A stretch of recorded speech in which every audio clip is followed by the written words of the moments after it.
નમસ્કાર વિદ્યાર્થી મિત્રો, Shri PM secondary and higher secondary school Bhavnagar online શિક્ષણની અંદર આપ સૌ વિદ્યાર્થી મિત્રોનું સ્વાગત છે.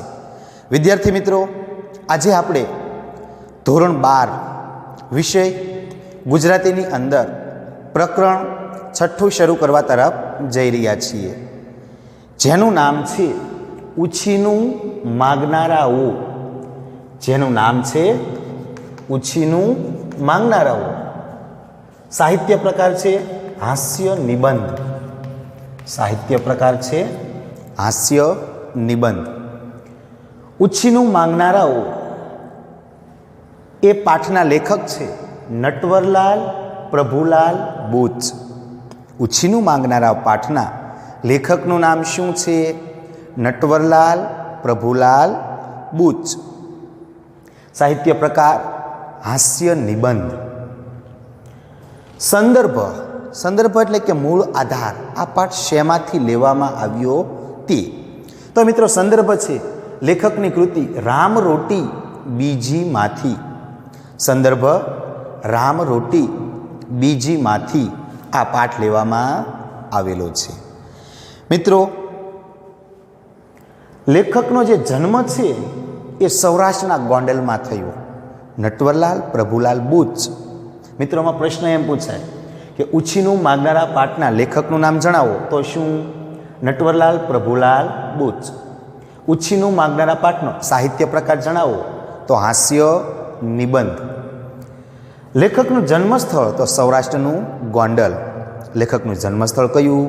સૌરાષ્ટ્રનું ગોંડલ. હવે લેખકનું શિક્ષણ, લેખક શું ભણેલા છે? તો BA MA.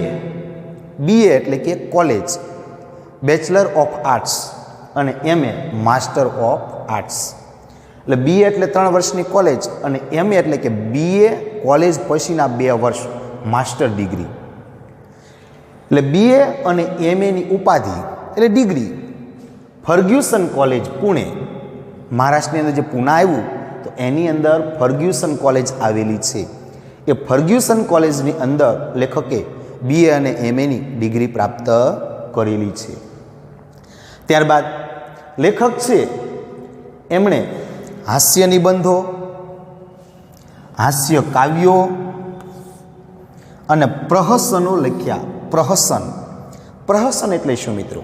તો પ્રહસન નાટકનો એક પેટા પ્રકાર છે. નાટકના 10 પ્રકાર છે. નાટકના કેટલા? 10 પ્રકાર છે. તો એમાંનો એક પ્રહસન. નાટકના 10 પ્રકાર છે, એમાંનો એક ભાગ એટલે કે પ્રહસન. તો લેખકે છે એ હાસ્ય નિબંધો, હાસ્ય નિષ્પન્ન થાય એવા નિબંધો લખેલા છે. હાસ્ય કાવ્યો કે એવા કાવ્યો કે જેમાંથી આપણે હાસ્ય પ્રાપ્ત થાય, હસવું આવે એવા કાવ્યો. અને પ્રહસનો એટલે કે નાટકો, એવા હાસ્ય નાટકો એ લખેલા છે. તો લેખકે છે હાસ્ય નિબંધ, હાસ્ય કાવ્યો, પ્રહસનો વગેરે લખેલા છે. ત્યારબાદ લેખકની કૃતિઓ, એના પુસ્તકો કયા કયા છે?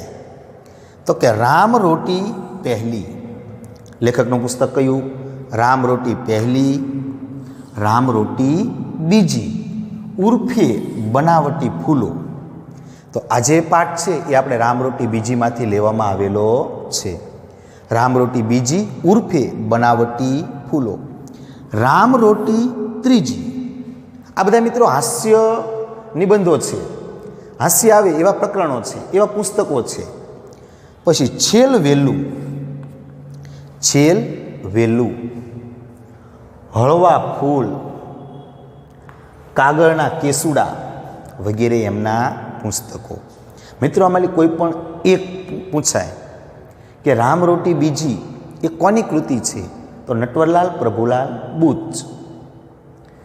તો રામરોટી પહેલી, રામરોટી બીજી ઉર્ફે બનાવટી ફૂલો, રામરોટી ત્રીજી, છેલવેલું, હળવા ફૂલ, કાગળના કેસુડા વગેરે લેખકના પુસ્તકો છે. અથવા નટવરલાલ પ્રભુલાલ બુચના કોઈ પણ 2 પુસ્તકના નામ આપો તો આપણે આમાંથી કોઈ પણ 2 લખવાના છે. ત્યારબાદ નટવરલાલ પ્રભુલાલ બુચ છે એને દર્શક, કવિ દર્શક છે એના નામ ઉપરથી આ એવોર્ડ આપવામાં આવે અને ગુજરાતી ભાષાનો વિકાસ થાય ગુજરાતી ભાષા માતૃભાષાનું મહત્ત્વ વધે એ માટે કવિ દર્શક છે એણે ઘણા કામ કરેલા અને એના નામ ઉપરથી અત્યારે આ દર્શક એવોર્ડ આપવામાં આવે છે. તો નટવરલાલ પ્રભુલાલ બુચને દર્શક એવોર્ડથી સન્માનિત કરાયા હતા. ત્યારબાદ બીજો એવોર્ડ ગુજરાતી સાહિત્ય પરિષદ. આ સાહિત્ય પરિષદ છે એ ગાંધીનગરની અંદર આવેલી છે અને એ કોઈ કવિ હોય, કોઈ લેખકો હોય કે જે ગુજરાતી ભાષાનો વિકાસ થાય, ગુજરાતી ભાષાનું મહત્ત્વ વધે એવા જે પ્રયત્નો કરતા હોય અને સૌથી સારી કૃતિ દર વર્ષે છે એ હોય તો એને ઇનામ આપવામાં આવે. તો આ ગુજરાતી સાહિત્ય પરિષદ, ગુજરાતી ભાષાનું મહત્ત્વ વધે એટલા માટે આ સાહિત્ય પરિષદનો એવોર્ડ ગાંધીનગરથી આપવામાં આવે. અને એ જ્યોતિન્દ્ર દવે, આ જ્યોતિન્દ્ર દવે છે એ કવિ હાસ્ય કલાકાર હતા કે જે હાસ્ય નિબંધો એણે આપેલા છે. તો બીજું જ્યોતિન્દ્ર દવેનું હાસ્ય પારિતોષિક મળેલું. નટવરલાલ પ્રભુલાલ બુચને કયા 2 એવોર્ડથી સન્માનિત કરાયા? તો એક તો દર્શક એવોર્ડથી અને બીજું ગુજરાતી સાહિત્ય પરિષદનું જ્યોતિન્દ્ર દવે હાસ્ય પારિતોષિકથી. તો મિત્રો, આ નટવરલાલ પ્રભુલાલ બુચ એમનું જન્મસ્થળ, એમની કૃતિઓ, એમના પુસ્તકો, એમને કયા કયા એવોર્ડથી સન્માનિત કરાયા એના વિશે આપણે માહિતી જોઈ. મિત્રો, આ પાઠની અંદર જે લેખક છે એ લેખકે ખૂબ જ ઝીણવટથી જીવનની જે કારમી, જે ગરીબાઈ છે એ જીવનની ગરીબાઈનો, જીવનની વાસ્તવિકતાનો બારીકાઈથી ખૂબ જ ઝીણવટપૂર્વક અભ્યાસ કરેલો છે. જીવનની અંદર કોઈ પણ વ્યક્તિ એવી નહીં હોય કે જે શોષણનો ભોગ ન બનેલું. શોષણ એટલે કે આપણું શોષણ થયેલું હોય, બીજા આપણે છેતરી અને આપણી વસ્તુ લઈ ગયા હોય, આપણી હોય છતાં આપણી વસ્તુ લઈ જાય તો શોષણના ભોગ નહીં બન્યું હોય. ભાગ્ય જેવું કોઈક જ વ્યક્તિ હશે કે જે શોષણનો ભોગ નહીં બનેલું. બાકી મોટા ભાગે શોષણનો ભોગ બનનારા વ્યક્તિઓ છે. તો સમાજની અંદર 2 વર્ગો છે, શોષક અને શોષિત. શોષક અને શોષિત.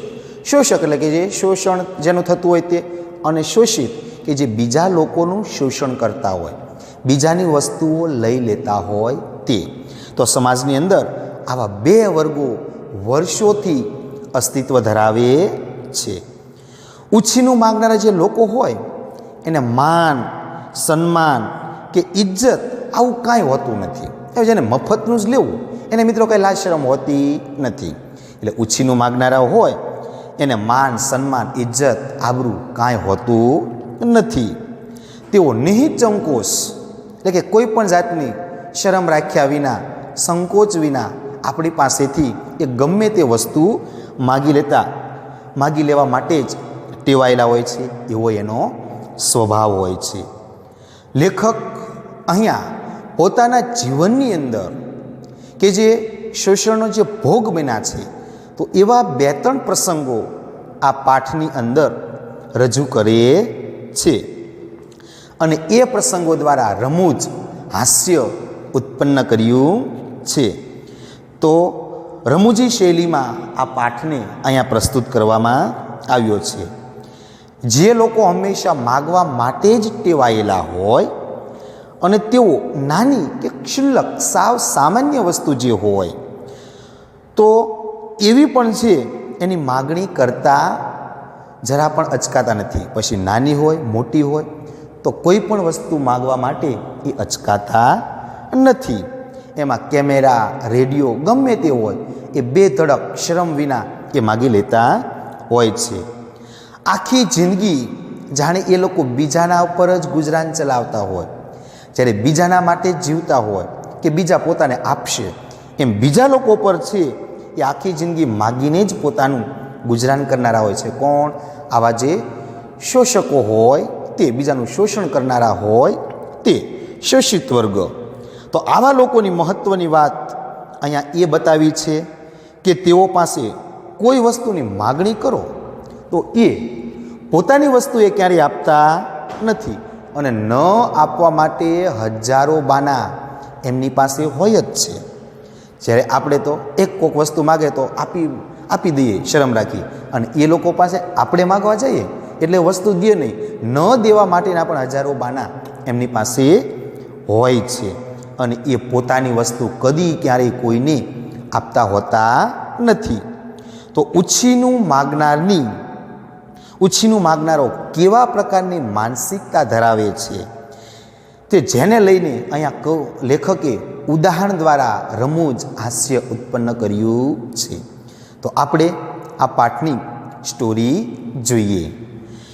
સામાન્ય માન્યતા એવી હોય છે કે માનવ જીવનમાં માત્ર શોષણ એટલે કે બીજાની વસ્તુ લઈ લેવી, તે શોષણ એ આર્થિક ક્ષેત્રમાં, આર્થિક એટલે કે ભાઈ પૈસાને લગતી હોય તે, ધનને લગતી હોય તે બાબતમાં આર્થિક ક્ષેત્રમાં જ જોવા મળે છે. આવું આપણે માન્યતા છે કે મોટા ભાગે આપણે પૈસાનું નુકસાન જાય એટલે આપણું શોષણ થયું એમ આપણે માનીએ. તો આપણી આર્થિક ક્ષેત્રમાં જ કે ભાઈ શોષણ થાય એવી માન્યતા છે. શોષક અને શોષિત, શોષક અને શોષિત. શોષક એટલે કે ભાઈ પોતાનું નુકસાન થતું હોય એવા, કે જે શોષવું તે શોષણ કરનાર, અને શોષિત કે જે બીજાનું શોષણ કરનારા હોય તે. તો શોષક અને શોષિત આવા બે દ્વંદ્વ એટલે જોડ, આવા બે પ્રકારની જોડ માત્ર આર્થિક ક્ષેત્રમાં જ જોવા મળે છે એવું નથી. આ માન્યતા સાચી નથી. માનવ જીવનના બીજા પાસાઓમાં, બીજા ક્ષેત્રમાં પણ આવું શોષક અને શોષિતનું દ્વંદ્વ જોવા મળે છે, અને તેઓ નિરંતર એટલે હંમેશા એકબીજાનું શોષણ કરતા રહે છે.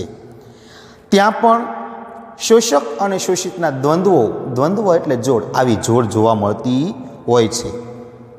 ઉછીનું માગનારા અને ઉછીનું આપનારા, એ આવું એક શોષક અને શોષિતનું દ્વંદ્વ એટલે આવી એક જોડ છે. ઉછીનું માગનારા અને ઉછીનું આપનારા, એટલે શોષક અને શોષિતની આવી બે દ્વંદ્વ એટલે કે બેની જોડ છે. આ વિભાગ કેવો છે? નૈસર્ગિક એટલે કે કુદરતી અને ફરે નહીં તેવો. એટલે શોષક એ શોષક જ રહ્યા કરે, અને જે શોષિત છે એ બીજાનું શોષણ કર્યા જ કરે. એટલે બિચારા જે ઉછીનું આપતા હોય એ ઉછીનું આપ્યા જ કરે, અને જે ઉછીનું જે લેનારા હોય એ ઉછીનું લેરા જ કરે, કારણ કે એને કોઈ જાતની શરમ હોતી નથી. ઉછીનું માગનારાનો સ્વભાવ કવિ દર્શાવે છે કે ઉછીનું માગનારા કેવા હોય, તો લગભગ અપરિગ્રહ એટલે કે ભેગું ન કરનારા, કોઈ પણ વસ્તુ એ ભેગું ન કરી રાખે, હંમેશા બીજા પર જ આધાર રાખે. એટલે કે પરિગ્રહ ન રાખનારું, ભેગું ન કરનાર. અપરિગ્રહ પણ યાચક વૃત્તિવાળા, એટલે ભેગું ન કરે પણ યાચક એટલે કે માગવાની વૃત્તિવાળા એ હોય છે. અને આ કેવા? ધૃષ્ટ એટલે કે નકામા. ધૃષ્ટ એટલે કેવા? નકામા. નિર્લજ એટલે કે શરમ વિનાના, કોઈ પણ જાતની શરમ હોતી નથી, માગે એટલે કોઈ જાતની શરમ ન લાગે, એટલે નિર્લજ અને બેદરકાર, આળસુ પ્રકારના વૃત્તિવાળા હોય છે. ઉછીનું માગનારા જે લોકો છે એ શોષકો પરોપજીવી વનસ્પતિની માફક પોતે ઉછીનું માગવા સિવાયની બીજી કશી તકલીફ વિના એ બીજાના ભોગે જ જીવનારા હોય. પરોપજીવી વનસ્પતિ એટલે મિત્રો કે જે આપણે વિજ્ઞાનની અંદર ભણી ગયા 8મા 9માની અંદર, કે જે પોતાના ખોરાક માટે બીજા વૃક્ષો હોય એની ડાળીમાં પોતાના મૂળ નાખે અને એમાંથી પોતાનું ખોરાક ગ્રહણ કરે. તો ઉછીનું જે માગનારા છે એ પણ એવા જ હોય કે પોતાની જીવન જરૂરિયાતની વસ્તુ માટે હંમેશા બીજા પર જ એ આધાર રાખતા હોય છે. એટલે બીજાના ભોગે જ એ જીવતા હોય, એટલે પરોપજીવી વનસ્પતિની જેવા એને કહી શકાય. હવે આવા લોકો છે એ સવારથી સાંજ સુધીની અંદર સેંકડો કે ઘણી બધી વસ્તુઓ છે એ ઉછીનું માગી અને પોતાનું ગુજરાન ચલાવતા હોય છે. એમાં સામાન્ય વસ્તુ મીઠા મરચાંથી શરૂ કરી અને ઘી, એલસી, કેસર સુધીની આવી મોંઘી વસ્તુઓ હોય એ પણ એ માગતા શરમાતા હોતા નથી અને ઉછીનું માગીને જ પોતાનું ગુજરાન ચલાવતા હોય છે. ટીવી, રેડિયો આ બધું જ એ નિઃસંકોચ કોઈ પણ જાતની શરમ વિના એ માગી લેતા હોય છે. અને એ માગી તો જાય પણ પાછા આપવાની જવાબદારી એ રાખતા નથી. પાછું માગવા આપણે જ્યારે જઈએ ત્યારે આપે, બાકી એને એમ ન થાય કે આપણે બીજાની વસ્તુ લાવ્યા તો એને પાછી આપી દઈએ, અને જ્યારે આપણે માગવા જઈએ ત્યારે આપે, અને એમાંય પાછા 2-3 આંટા ખવડાવે કે ભાઈ અત્યારે ભાઈ તમારી વસ્તુ કામમાં છે, બીજી વાર આવો ને, ઘડી કરીને આવો ને. તો આમ આપણને 3-4 આંટા ખવડાવે અને ત્યારે એ આપણી વસ્તુ આપે. આપણી વસ્તુ હોય તોય પાછા આપણને આંટા ખવડાવે, અને એ પણ સારી જ મળે એવું નહીં, ભાંગી નાખેલી હોય, તૂટેલી હોય, આવી વસ્તુ પાછી હોય. અને સારી વસ્તુ જે ઉછીનું માગીને લઈ ગયા હોય ને એવી સારી જ વસ્તુ આપણને પાછી આપી જાય, એવા તો કોઈ વિરલ ભાગ્યે જ કોઈ આવા ઉછીનું માગનારા જોવા મળતા હોય છે. ઉછીનું માગનારા છે એ પાછા ઉછીનું આપે નહીં, ઉછીનું માગી જાય પણ ઉછીનું કોઈ દિવસ કોઈને આપે નહીં. અને ક્યારેક ભૂલે ચૂકે જો આપણે આ ઉછીનું માગનારા હોય એની પાસે ઉછીનું માગવા ગયા તો અચૂક ચોક્કસ એમનું દૂધ તો બગડી જ ગયું હોય. આપણે એમ થાય કદાચ કોઈ મહેમાન આવે, કદાચ આપણા ઘરે ન હોય તો સામાન્ય પાડોશી પાસે આપણે માગવા જઈએ તો એને ન આપવું હોય એટલે બાનવું હોય કે ભાઈ અમારું દૂધ તો જો બગડી ગયું, એટલે એમનું દૂધ બગડી ગયું હોય અથવા તો વપરાઈ ગયું, ખાલી થઈ ગયું. આ ન દેવાનું કારણ છે. બીજું કે એમને જે ચા અને ખાંડ હોય એ સવારમાં જ ખાલી થઈ ગયા, કારણ કે દેવું ન હોય એટલા માટે. એટલે ચા ખાંડ પણ ખલાસ થઈ ગઈ હોય. અને ઘી કદાચ માગો છે તો ઘી તો એવો આપણી પાસે માગવા જ આવતા હોય, પાછા એમ કે લે હમણાં જ ઘી તમારી પાસે માગવા આવતા હતા, એટલે ઘી એ બધું જ એમનું ખલાસ થઈ ગયું હોય. અને ઉછીના રૂપિયા તો શું, એક નવો પૈસો પણ એમના ઘરમાં હોતો નથી. અને ખાંડણી, દસ્તો આવી વસ્તુ તો એની ક્યાં મુકાઈ જ ગઈ હોય છે. તો આ ઉછીનું માગનારનો સ્વભાવ, ઉછીનું લઈ જાય પણ ઉછીનું આપણે જ્યારે લેવા જઈએ ત્યારે કોઈ વસ્તુ આપણને આપે નહીં, અને ન દેવા માટેના પણ બાના હોય. દૂધ બગડી જાય, ચા ખાંડ ખલાસ થઈ જાય, ખાંડની દસ્તો ક્યાંય મુકાઈ ગયું હોય, આ ન દેવાના બાના. ત્યારબાદ ઉછીનું જે માગનારા છે એ કેવા ધૃષ્ટ હોય, કેવા નકામા હોય, એનો હવે લેખક અહીંયા એક ઉદાહરણ આપે છે. લેખક કહે છે કે ભાઈ અમારા પાડોશની અંદર, એટલે લેખકના ઘરની બાજુમાં એક લવંગીબેન રહેતા હતા. નામ પણ એ પ્રમાણે જ છે, હાસ્ય આવી એવું, લવિંગીબેન, લવિંગ જેવા હશે એ લવંગીબેન રહેતા હતા. હવે લેખક છે એ પોતાના ઘરની અંદર એ પેટી, પોતાનો ઘરનો સામાન રાખવા માટે, કે ટ્રંક, પેટી, ઘરનો જે બધો સામાન હોય એ રાખવા માટે લોખંડના સારા મજબૂત સ્ટેન્ડ લાવ્યા. આપણે કેમ ચપ્પલ પડે જાળી હોય તો એમ ઘોડા લાવેલા, એટલે લેખકને એ પોતાના માટે લાવ્યા. અને લવંગીબેન આ દ્રશ્ય જોઈ ગયા કે લેખક છે એ સારા મજબૂત સ્ટેન્ડ લાવ્યા છે. એટલે એને ખબર પડી, એટલે કે એક દિવસ એ છે એ લેખકના ઘેરે આવ્યા. લેખકના ઘેરે આવી અને લેખકના પત્નીને કીધું, લવંગીબેને, કે બહેન તમારા જે ઘોડા છે એ ઉછીના વાપરવા આપો ને, અને એના બદલામાં હું તમને ઈંટો આપું. હવે ક્યાં ઈંટ અને ક્યાં લોખંડના સારા મજબૂત ઘોડા, કે હું તમને એના બદલામાં ઈંટો વાપરું. કેવી ધૃષ્ટતા, કેવી એમની વાત. લેખક અહીંયા ઉદાહરણ આપે છે કે ભાઈ તમારા ગધેડો, તમારા ઘોડા માટે મારે ગધેડો રાખો, એટલે સારી વસ્તુ માટે ખરાબ વસ્તુ તમે રાખો, એમ અહીંયા કહેવા માગે છે. એટલે ઉછીનું માગનારા હોય એને કોઈ પણ જાતની શરમ હોતી નથી. ત્યારે લેખકના જે પત્ની હતા એનો તો મગજ ગયો કે આને એક હમણે ફેરવીને 2 ધોલ નાખું, પણ કંટ્રોલ રાખ્યો. એટલે કંટ્રોલ રાખી અને સંયમથી અને શાંતિપૂર્વક લેખકની પત્ની આ લવિંગીબેનને કીધું કે લવિંગીબેન, તમારી ઈંટો ભલે તમારી પાસે રહી, અમે અમારા ઘોડાથી રોડવી લઈશું.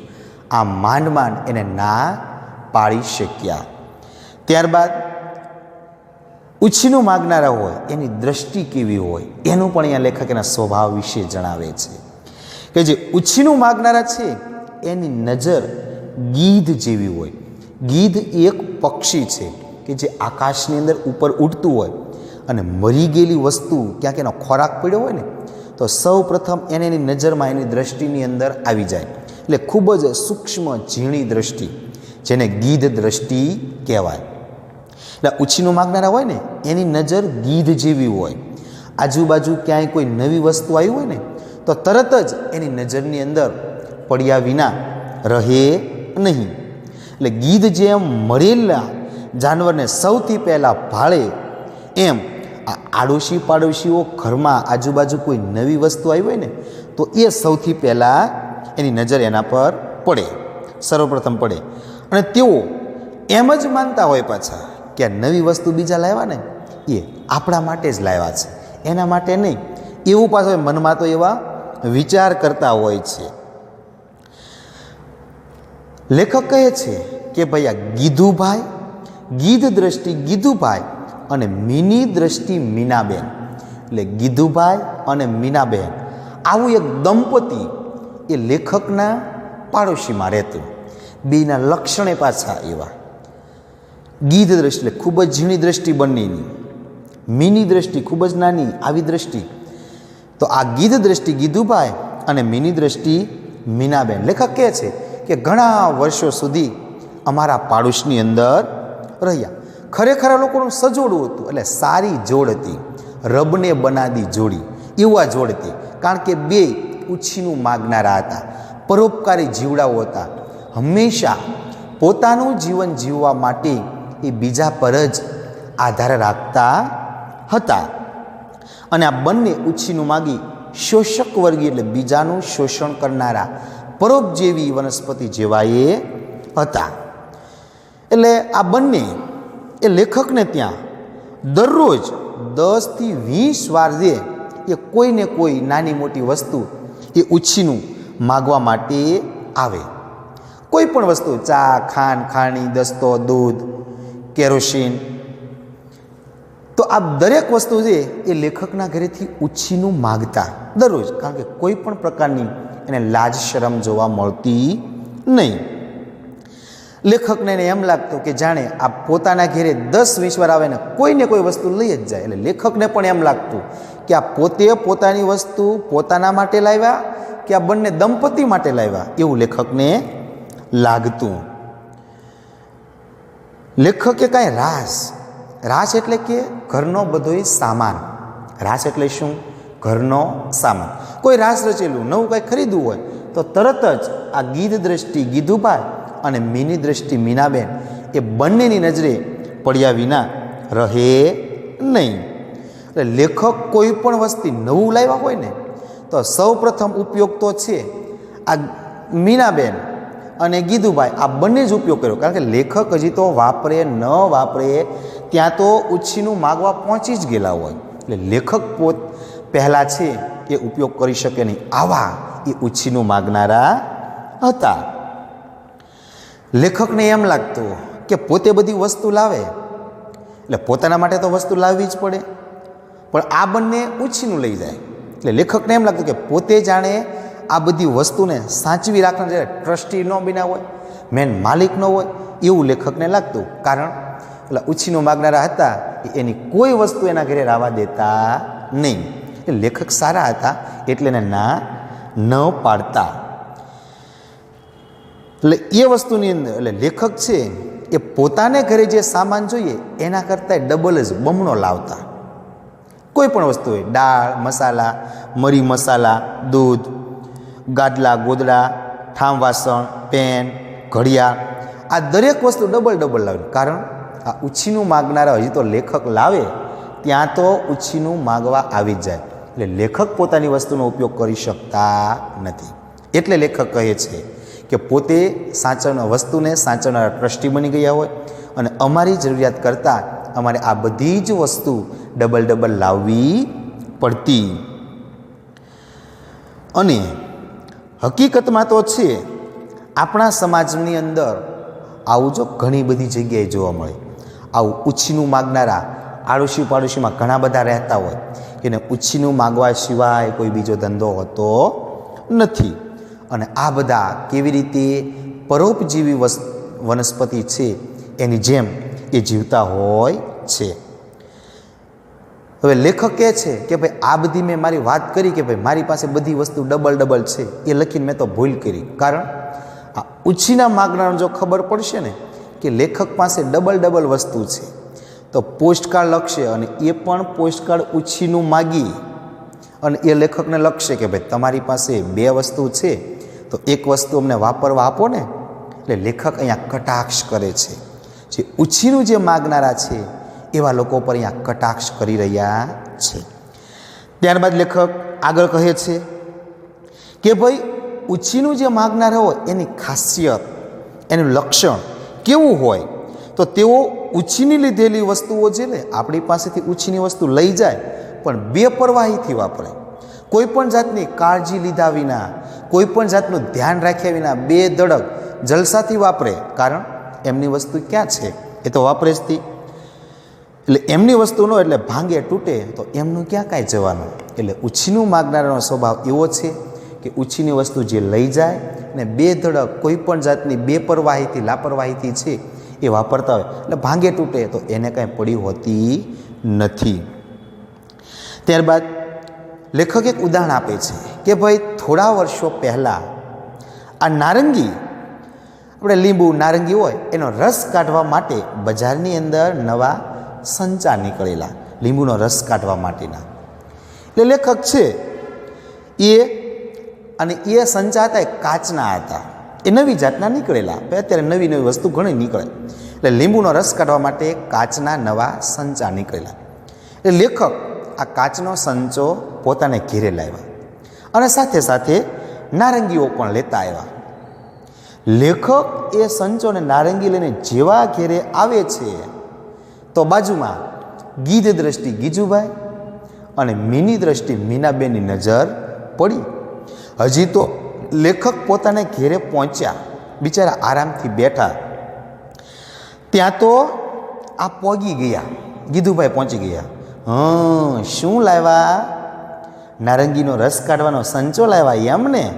જરા જોવા ગયો તો આપો તો કેવો છે કે લાવો હું ઉપયોગ કરી લઉં એમ કરી. હઈ તો લેખક બિચારા બેઠા ત્યાં તો હંચો લઈ લીધો અને સાથે પાછું એમ પણ કીધું ઉછીની બે નારંગી આપો ને, હું રસ કાઢી દઉં, કેવો રસ કાઢે એમ કરી. હઈ તો લેખકે બિચારા વાપર્યો ત્યાં તો પોતાના ઘેરે ઉછીનું માગી લઈ ગયા. લેખક તો આમ ડોળા કાઢી રાખો શું કરવું.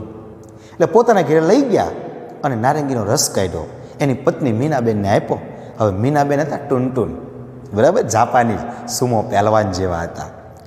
એટલે એ સંચામાંથી દે એ રસ કાઢતા પણ માંડ હજી એક સમચો રસ કાઢ્યો હોય છે ત્યાં હંચો તોડી નાખ્યો. કાચનો હોય નીચે પડે એટલે તૂટી તો જવાનો જ છે. અને થોડી વાર થઈ એટલે ગીધુભાઈ તો દે એ હંચો લઈને પાછા આવ્યા અને લેખકને સામે ખીજાણા, કેવા માણસ છો, આવો જાપાનીઝ માલ ન લાવતા હો તો. આ સંચો અહીં તો માંડ એક નારંગીનો રસ કાઢ્યો ત્યાં તો મીનાના હાથમાંથી પડ્યો ને તૂટી ગયો. કારણ કે એમ નથી કહેતા કે તૂટી ગયો એમ, પણ એમ કહે છે કે જાપાનીઝ બનાવટનો માલ છે, આ માલ સારો આવતો નથી. એટલે કે સંચાની અંદર પહેલેથી તિરાડ હતી, તડ હતી અને એના કારણે તૂટી ગયો. પણ એમ નથી કહેતા કે પોતે નીચે પછાડ્યો અને કાચનો સંચો તોડી નાખ્યો. કારણ કે મીનાબેનનો હાથે પાછો પહેલવાન જેવો જોરદાર જ હતો એટલે એ તો ગમે તોડી નાખે. સામે લેખકને ખીજાણા કે ભલા માણસ, કેવા માણસ છો, આવો જાપાનીઝ ડુપ્લિકેટ માલ ન લાવતા હો તો. સંચાની અંદર પહેલેથી તિરાડ જ હતી. લેખકને ઘણું થયું કે ભાઈ ગીધુભાઈ આ સંચો ઓરિજિનલ જાપાનીઝ બનાવટનો હતો પણ મીનાબેનનો જે હાથ છે ને એ જાપાનીઝ હતો એટલે એણે એ તોડી નાખ્યો. લેખકે આવું ઘણું બધું કહ્યું પણ એ બધી કારણ કે ઉછીનું માગનાર હોય એ પોતાની વાતને એ સત્ય ગણે, બીજાની વાતને એ સાચી માને નહીં. એટલે લેખક કહે છે ભાઈ મારી નિરર્થક દલીલો લાગી. પાછા છેલ્લે સમજણ પણ આપે કે હવે બીજી વાર જ્યારે સંચો લેવા જાઓ ને ત્યારે મને સાથે લઈ જજો કે જેથી તમે છેતરાઈ ન જાઓ. કારણ કે એનો એક મિત્ર હતો હાસમ કટલેરીવાળો, કે એની ત્યાંથી હું તમને ઓરિજિનલ બ્રિટિશ બનાવટનો હું તમને અપાવીશ. લેખકને થયું કે ભાઈ હંચો તો સારો ઓરિજિનલ બ્રિટિશ બનાવટનો હતો, પણ મીનાબેનનો હાથ એ ભારે હતો. આવું કહેવાનું મન થયું, પણ બિચારા સારા વ્યક્તિ હતા એટલે કહી શક્યા નહીં.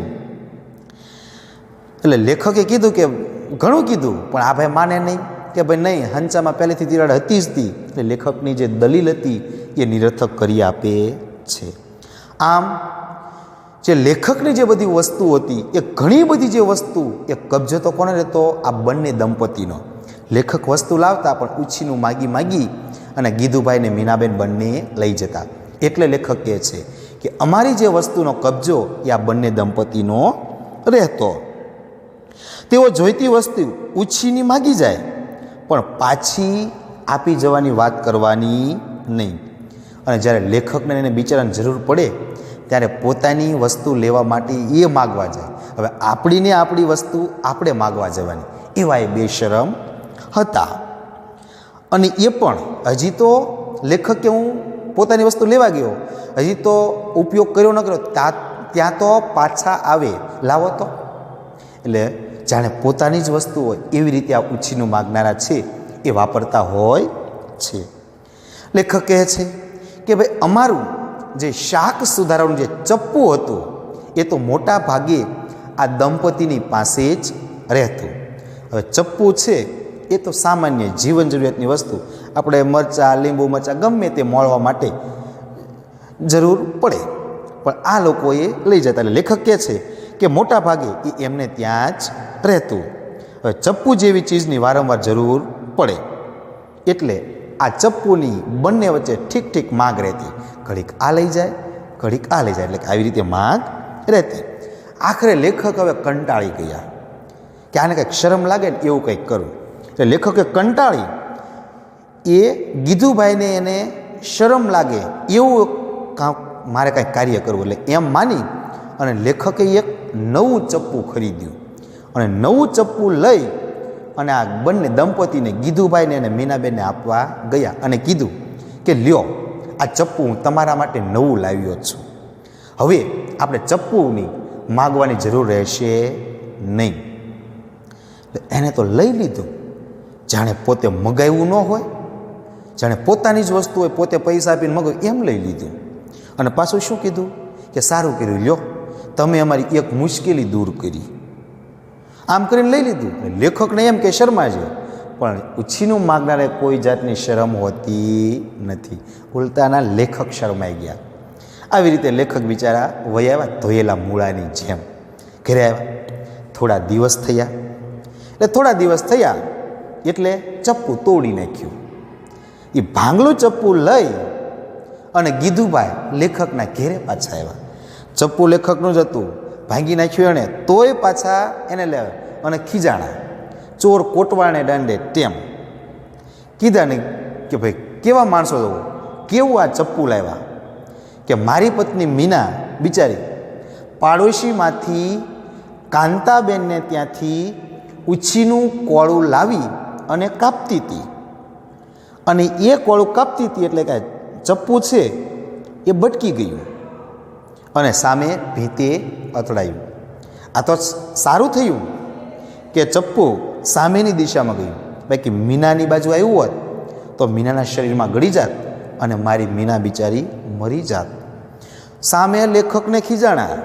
હવે ચપ્પુ લેખકે આપ્યું એટલે લેખકનો તો મગજ ગયો. એક તો ચપ્પુ મારું, ઉછીનું માગો છો, ઉછીનું કાપો છો, અને એમાંય ચપ્પુ બટકી જાય તોય અમારો વાંક કાઢવાનો. અને કીધું કે કેવી બનાવટનો આવો જાપાનીઝ માલ, ડુપ્લિકેટ માલ ન લાવતા હો તો આ વખતે જાઓ એટલે મને લઈ જજો. કોણ તો હાસમ કટલેરીવાળો, ત્યાંથી હું તમને સારું ચપ્પુ અપાવીશ. લેખક બિચારા શું કીધું કે ગીધુભાઈ ચપ્પુ તો પેલી ખૂબ જ જાણીતી બનાવટનું હતું, પણ એ પછી લેખકે વાતણ હળવું કર્યું, કારણ કે બાંધવું તો નહોતું. બિચારા સારા હતા, કારણ કે ઓલાને કંઈ બાંધવાની શરમ હોય નહીં. એટલે એટલે વાતાવરણને હળવું કરતાં કીધું, હસીને કહ્યું કે ચાલો, ચપ્પુ ભાંગ્યું તો ભલે ભાંગ્યું, તમારું ઘર તો ભાંગ્યું નથી ને. એના માનમાં આજે એક કામ કરો, આજે સરસ મજાની ચા પાઈ ગયો. ગીધુભાઈ કે ચોક્કસ પાઈ દઈએ. અને ત્યાં તો રસોડામાંથી મીનાબેન બોલ્યા કે આ ચોક્કસ તમને આજે ચા પાશું. આ ગીધુભાઈના ઘરે થોડા સમયથી એની ભાણી છે એ ત્યાં રહેવા આવેલી. એટલે તરત જ કીધું કે જાતો ભાણી બેટા, કાકાના ઘેરે જા અને કાકીને છે એ ચા પીવા માટે બોલાય અને ઊભી રહે. ચા માટે હું જોઈ જાઉં, તપેલી, ચા, કપ, રકાબી, ચા, ખાંડ, આ બધું ઉછીનું લઈને આવે. ઊભી રહે, દૂધ જોઈ જવું કે દૂધ છે કે નહીં, આ દૂધે કે નહીં, કે દૂધે પણ ઉછીનું લઈ આવો. લેખકને મનમાં થયું, ધર્મ કરતાં ધાડ પડી. ચા પોતાની પીવાઈ ગયા, આ જાનો ગાળિયો કર્યો છે, લેખકનો સામે ગાળિયો થઈ ગયો. એટલે લેખક પોતે, એટલે સામે લેખકને મનમાં થયું કે જુઓ બાકાસને એવું છે, પીન ને પ્રાઇમસને એવું. એટલે પ્રાઇમસ એ પણ કેવું હતું, લેખકને ત્યાંથી ઉછીનું માગેલું, આ પીન ને પ્રાઇમસ ને વાલનું. એટલે એનું તો મગાય નહીં, ઓલરેડી પહેલેથી ત્યાં હતું જ તી. એટલે કીધું કે હા ઊભો રે, જોઈ જાઉં. મીનાબેન ગયા, પણ પીનનો જે વાલ હતો એ થોડોક નબળો પડી ગયો કે ભાઈ પીનનો વાલો લેતા આવજે, કપ, રકાબી, દૂધને આવું લેતા આવજે, અને કાકીને ચા પીવા માટે બોલાવી. લેખક બિચારા ચા પીવા ગયા, પણ પોતાની જ ચા પીવી પડી. તો આવી રીતે આ ઉછીનું માગનારા હોય એને કોઈ પણ પ્રકારની લાજ શરમ હોતી નથી. અને લેખકનું કેરોસીન, આ પ્રાઇમસ, આવું તો ઘણું ડબ્બા મોઢે વાપરી ગયેલા. તો આવા ઉછીના માગનારા હોય છે. ઉછીનું જે માગનારા હોય ને એનો વસ્તુ માગ્યા કરવાના સ્વભાવવાળી આપણી પાસેથી લઈ જાય પણ પાછી આપવામાં એ સમજતા હોતા નથી. એમનામાં જરા પણ વિવેક હોતો નથી. એ રેશમી કે જરી ભરતના કપડાં, કિંમતી કેમેરા, મૂલ્યવાન ઘરેણાં, આ બેધડક, એટલે કોઈ પણ જાતની શરમ વિના એ માગી લે છે. અને આપણે આનાકાની પણ ન કરી શકીએ, એને ના પણ ન પાડી શકીએ, કારણ કે એની પાસે એવા સારા બાના હોય. એવી રીતે વાત કરે તો આપણે ન દેવું હોય ને તોય આપણે દેવાઈ જાય. તો આવો એનો સ્વભાવ હોય છે. એક બીજું ઉદાહરણ લેખક આપે છે. લેખક કહે છે કે ભાઈ એણે એક કિસ્સો, ઉદાહરણ એણે સાંભળેલું કે ભાઈ લેખક છે એ કે અમારા ગામની અંદર ઘણા વર્ષો પહેલાં એક ઉછી ડોશી થઈ ગયા. ઉછી ડોશી, નામ પ્રમાણે ગુણ, કારણ કે ઉછીનું માગીને જીવનારા આવા પરોપજીવી હતા. એ ઉછી ડોશી છે એ 80-85 વર્ષની ઉંમરના હતા અને બીમાર પડ્યા. એનો સ્વભાવ કેવો હતો? ઉછીનું માગવાનો જ હતી. એટલે નામ પણ શું પડી ગયેલું? ઉછી ડોશી. એટલે એકવાર બીમાર પડ્યા, એટલે કોઈ સારો વૈદ હતો બિચારો, અડધી જિંદગી વીતી ગયેલો, સારો હતો, ભલો માણસ હતો. એટલે એ આ ડોશીમાની સેવા ચાકરી કરવા લાગ્યો. બધાને કહી દીધું કે ભાઈ ડોશીમાની જેટલી સેવા થાય એટલી સેવા કરો. એટલે ફેમિલી ડૉક્ટર જેમ હશે એટલે બિચારો ઘેરે સેવા કરવા આવતો. અને હવે ડોશી મરવા પડેલા. એટલે છેલ્લે ડૉક્ટરે કીધું કે માજી, તમારી કંઈ છેલ્લી ઈચ્છા હોય તો બોલો.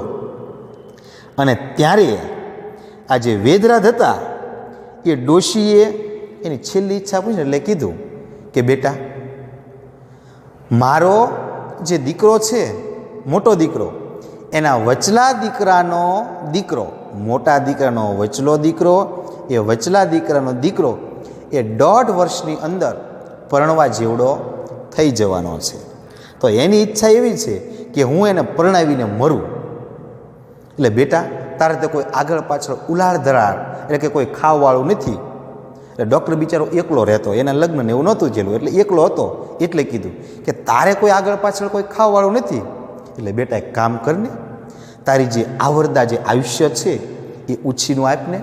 ડૉક્ટર તો બિચારો ડઘાઈ ગયો, ડરી ગયો કે આ ડોશી આવી ડોશી છે અને એક ઝાપટ મારવી જોઈએ એમ વિચારીને બિચારો ત્યાંથી જતો રહ્યો. પછી તો ચમત્કાર કરો કે ચમત્કાર, અકસ્માત કહો કે અકસ્માત, સાંજ પડી અને ડૉક્ટરને બિચારાને હાર્ટ એટેક આવી ગયો અને ડૉક્ટર મૃત્યુ પામ્યો. અને સવાર થઈને ડોશીના વળતા પાણી થયા, ડોશી સારી થવા લાગી, ડોશી સારી થઈ ગઈ અને ડૉક્ટર બિચારો મરી ગયો. એટલે આ ડોશીએ આયુષ્ય પણ પોતાનું જીવન પણ ઉછીનું માગીને જીવેલા અને ત્યાર પછી તો 2-2.5 વર્ષ જીવા. એના દીકરાને લગ્ન થઈ ગયા અને પછી 2-3 વર્ષ જીવા અને ફરીવાર પાછા માંદા પડ્યા. અને આ વર્ષે કુટુંબનું, ઘરનું કે કોઈ ડૉક્ટર કોઈ એની પાસે ડોકાતું નથી. કારણ કદાચ ઉછીનું પાછું આયુષ્ય માગી લીધું તો આવા ઉછી ડોશીનું એ આ પ્રસંગ છે. તો મિત્રો, આ પાઠની અંદર લેખક આ હાસ્ય નિબંધની અંદર આપણે જે ઉછીનું જે માગનારા છે એના સ્વભાવ વિશે આપણને જણાવે છે. તો મિત્રો, અહીં આપણે આ પાઠની સ્ટોરી પૂર્ણ કરી છે.